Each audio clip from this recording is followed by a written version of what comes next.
हज़रत अब्बास की शहादत के बाद जब ख़याम की तरफ इमाम हुसैन खाली मश्क और लहू में डूबा अलम लेके आ रहे थे, बच्चे दूर से अपने चचा अब्बास का इंतज़ार कर रहे थे। जैसे ही अलम को देखा तो बीबी सकीना ने कहा, मेरे चचा अब्बास आ रहे हैं। बस खाली मश्क पे जैसे ही नज़र पड़ती है, आप अपने बाबा से लिपट के फरियाद करती हैं कि ऐ मेरे बाबा, शायद इन जालिमों ने मेरे चचा को भी शहीद कर दिया, मैं इनके लिए बद्दुआ करती हूँ। इमाम हुसैन अपनी बेटी का माथा चूम के उनको एक खाली खैमे की तरफ लेके जाते हैं और कहते हैं, ऐ मेरी बेटी, तुझे पानी चाहिए ना। आप ज़मीन पे हाथ रख के जैसे ही हटाते हैं तो वहाँ से पानी उबलना शुरू करता है। बीबी सकीना ने जैसे ही पानी को देखा तो वो खुश होने लगी। इमाम हुसैन ने फरमाया, ऐ मेरी बेटी, ख़याम से बाहर की तरफ निगाह कर।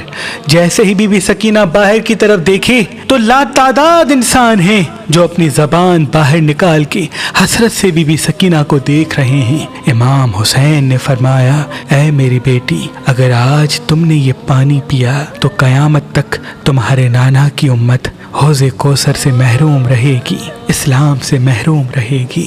बीबी सकीना ने कहा, ऐ मेरे बाबा, अगर मेरे नाना की उम्मत की शफाअत के लिए मेरा प्यासा रहना ज़रूरी है तो मैं प्यास बर्दाश्त कर लूँगी, हर सितम बर्दाश्त कर लूँगी।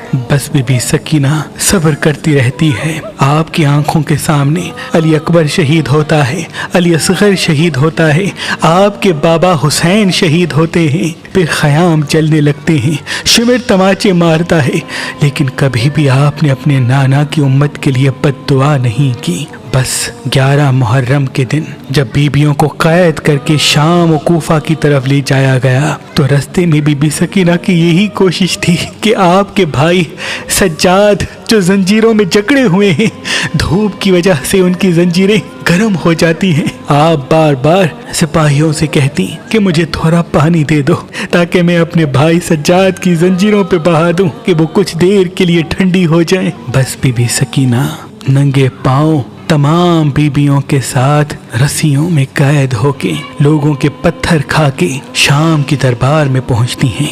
यजीद की जैसे ही बीबी सकीना पे नजर पड़ी तो वो कहता है, ये छोटी बच्ची हुसैन की वही बेटी है जिसको हुसैन सीने पे सुलाया करते थे। सिपाही कहते हैं, हाँ। तो यजीद हुक्म देता है कि इस बच्ची को तमाम बीबियों के साथ कैद में न रखो बल्कि एक ऐसे अंधेरे जिंदान में रखो ताकि ये अपने बाबा को याद कर कर के तड़पती रहे। बस तमाम बीबियों को अलग कैद किया जाता है और बीबी सकीना को एक ऐसे जिंदान में कैद किया जाता है जहां अंधेरे के सिवा कुछ नहीं होता। बस वो 4 साला बीबी बार बार अपने बाबा को याद करके रोती। कुछ ही दिन गुजरे, उस छोटी बच्ची के रोने की आवाज़ महल में इस तरह से गूंजती कि यजीद को नींद न आती।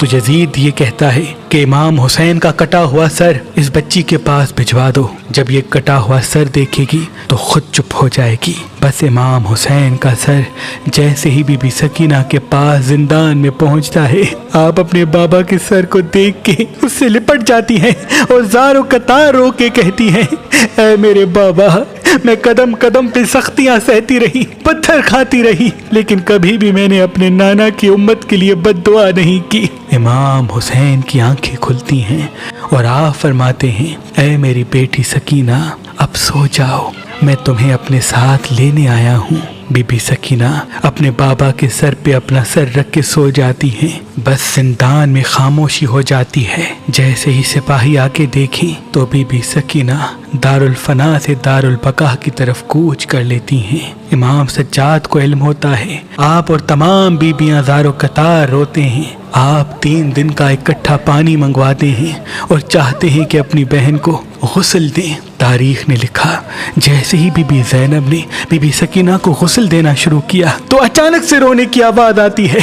इमाम सज्जाद आके पूछते हैं, ऐ मेरी फुफी माँ, आप रो क्यों रही हैं? बीबी ज़ैनब फरमाती हैं, करबला से लेके कूफा तक, कूफा से लेके शाम तक बीबी सकीना एक ही लिबास में रही है और बार बार ये बच्ची तादियाने खाती रही है। बीबी सकीना का लिबास उनकी खाल से इस तरह से मिल चुका है कि जब हम गुस्ल देने के लिए आपका कुर्ता उतारते हैं तो आपके जिस्म की खाल भी साथ चली आती है। ऐ मेरे बेटे सज्जाद, बता अब बीबी सकीना को गुस्ल कैसे दे? इमाम सज्जाद फरमाते हैं, मेरी बहन सकीना को इसी फटे हुए कुर्ते के साथ तदफीन करते हैं। ये मेरी छोटी बहन इसी हाल में कयामत के दिन अपने नाना रसूल अल्लाह से मिलेगी।